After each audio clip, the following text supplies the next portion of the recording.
This is the voice of the UK. Dotun Adebayo. BBC Radio 5 Live. Yeah, this is the nightclub. I'm your night watchman, Dotun. And it's time to look at the headlines that you'll be waking up to this morning. I've been going through the front pages with freelance journalist Adam Clark. Well, it's across quite a few of the papers, Dotun, which is England's win yesterday evening against Slovakia. Jude Bellingham saving the day's faces across many of the front pages and the back pages of the papers. The Guardian their headline is Hail Jude, and obviously a very dramatic end to that game. Obviously Bellingham's equaliser and then Harry Kane's winner in the end. Some say it saved the job of England manager Gareth Southgate. Who knows where the decision of the FA would have landed if England would have been back home come the end of the week. They still may get out at this quarter-final stage, but a very positive end to what was probably quite a poor majority of the game until Bellingham struck with that equaliser. Yeah, it's a full house in terms of the coverage of the match yesterday against Slovakia. It's a full coverage in the front pages. I get the feeling, apart from the Financial Times, but let's put them to one side, at least for now. I get the feeling, though, Adam, that the papers don't dare not have England's victory in the last 16 of the Euros on their front page. They don't dare. And I wonder whether it's because we were all, weren't we, England supporters on some of a roller coaster ride yesterday evening, or why?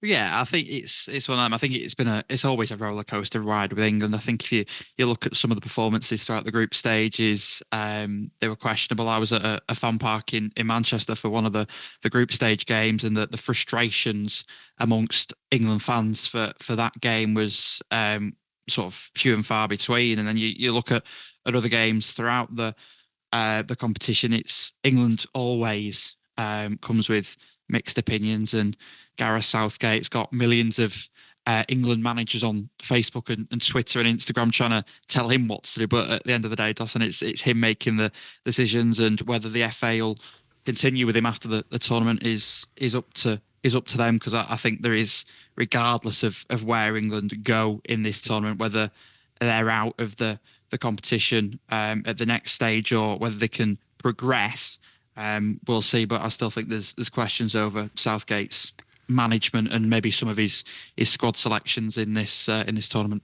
I suppose it's the drama, isn't it? That you can't go wrong here. If you're a newspaper editor and you're looking for drama for your front page, well, you're not going to really get it out of the elections, are you, this morning?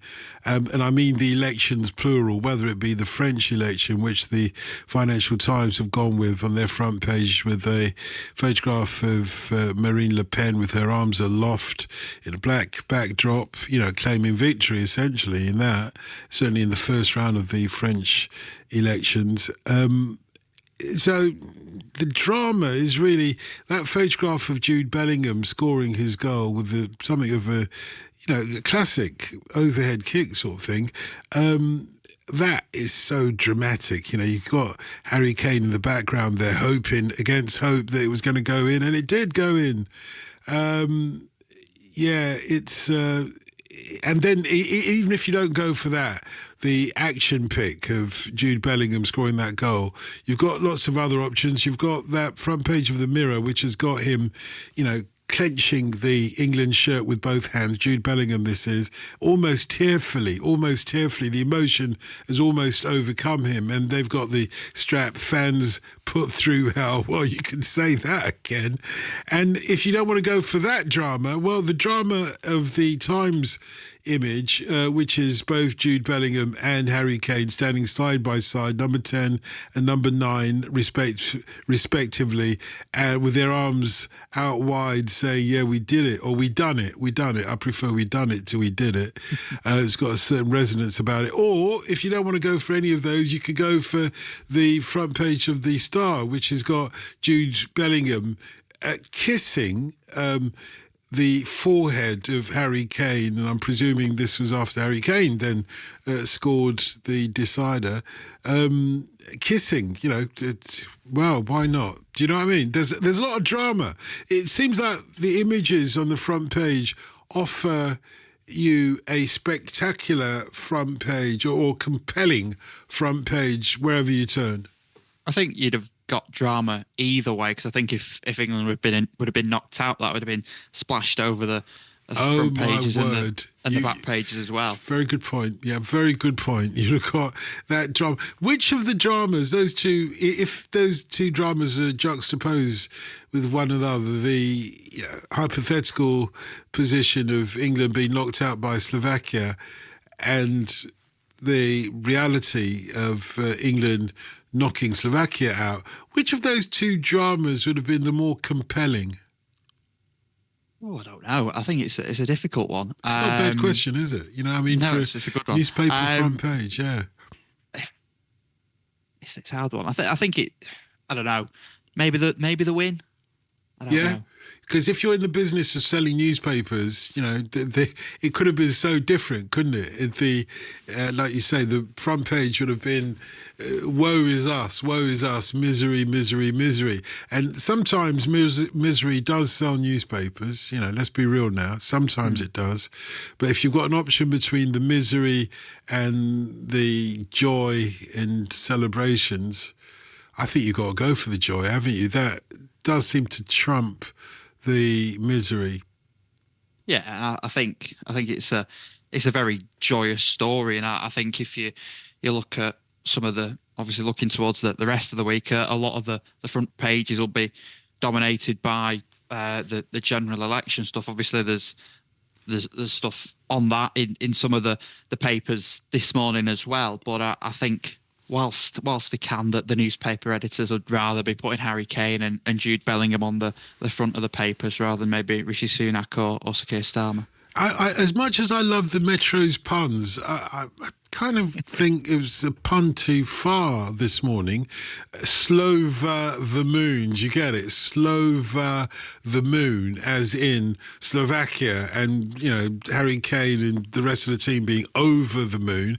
But did we need that pun when you've already got the Metro saying England 2, Slovakia 1? You've got the brilliant celebration there as Harry Kane scores his goal and does, one of those slides that they do across the pitch to celebrate, and all the other England players are coming to celebrate with him and so on.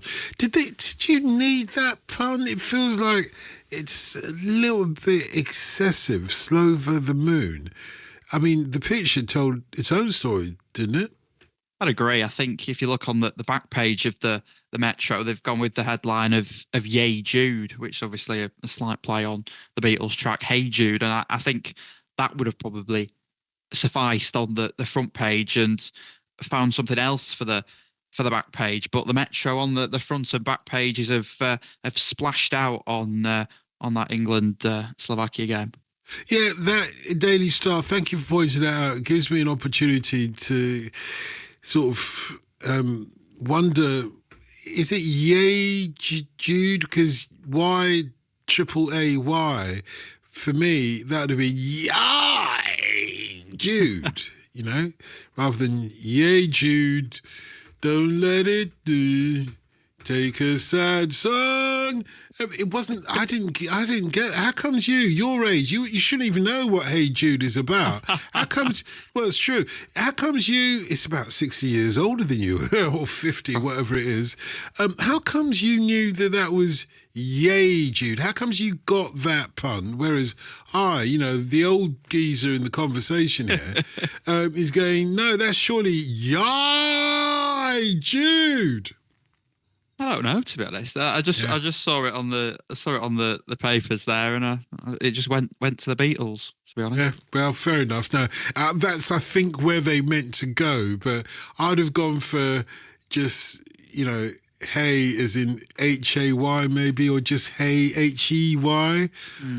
Yeah, and then gone for Yay What is yay, Jude? What is yay in this context? Sorry, sometimes us olders, despite our greater wisdom, have to bow to you youngers, despite your greater ignorance, and ask you, what does that actually mean? Yay. Yay, Jude. I don't get it. Do you?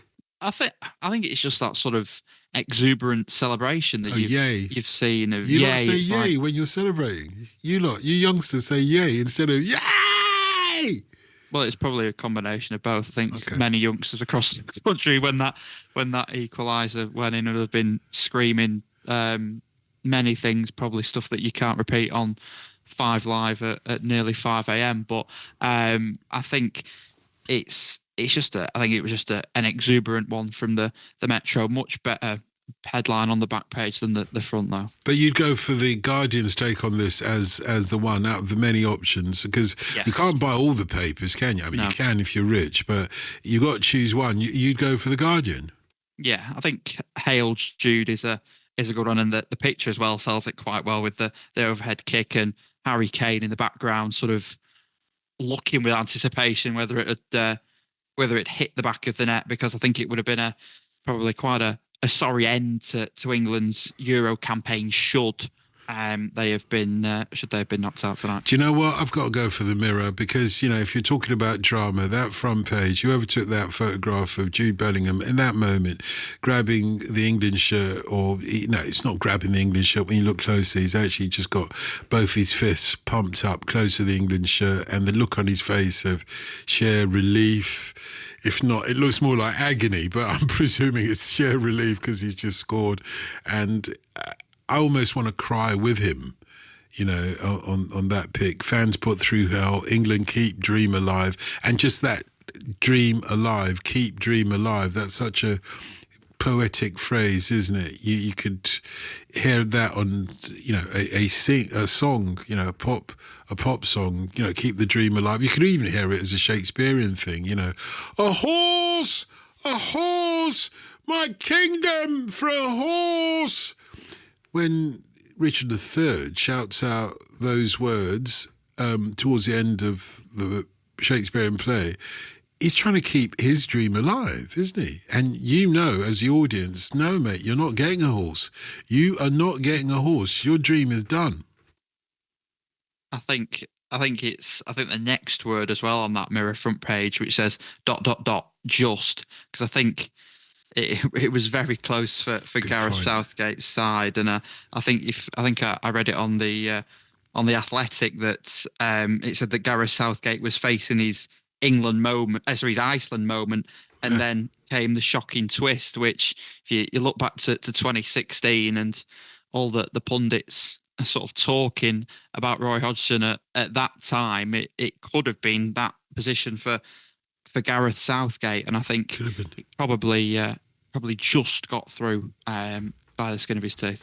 Mate, let's stick with the Mirror for your next story, which is an inset just below the banner heading of the Mirror.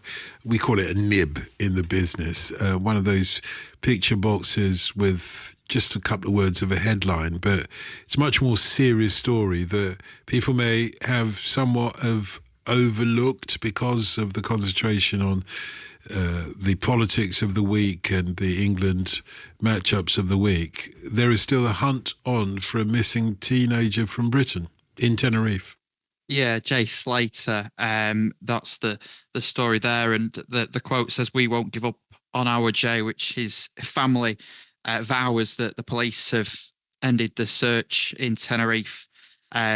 Today, the police are keeping the investigation open. They've obviously just called off that area of the search, and obviously volunteers and emergency services were called upon to search areas of Tenerife. Yesterday, people from the UK have flown out to help. Obviously, Jay went to a music festival and then got in a car to travel to a small Airbnb in Masca with 2 men who police said on Saturday are not relevant to the case. An ex-Met police officer has called on the police to re-examine that Airbnb, and has also called on called for the British police to have some involvement. Obviously, Jay's from Lancashire. They've called on Lancashire police to be involved. I'd assume that the Lancashire police would happily take that offer should the Spanish police allow that. And obviously, over the last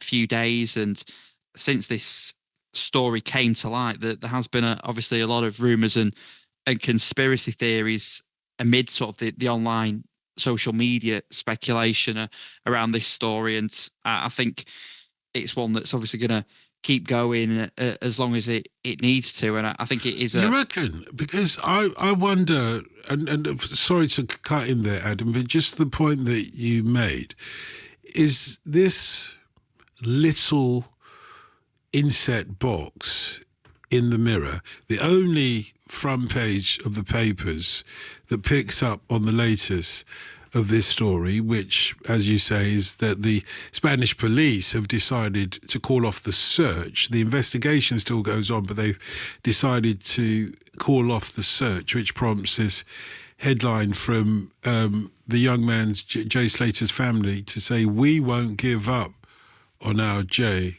This little box in the day. The fact that it's only in the Mirror, isn't that indicative of how this story, unless some new development comes up, has pretty much, I'm being real here, run its course for the papers? There isn't much more that it's lost its impetus. It's weak in the spotlight, if you like, which is the last thing that the loved ones of Jay Slater want, because they want to keep his story in the news, because it does influence the police over here and the police over there as well to carry on the search. If the public are still concerned, the Spanish police, of course, should be concerned, because if the British public are still concerned, that means there's going to be an impact on the numbers of Brits going over to Tenerife, I imagine, unless this mystery is solved anytime soon.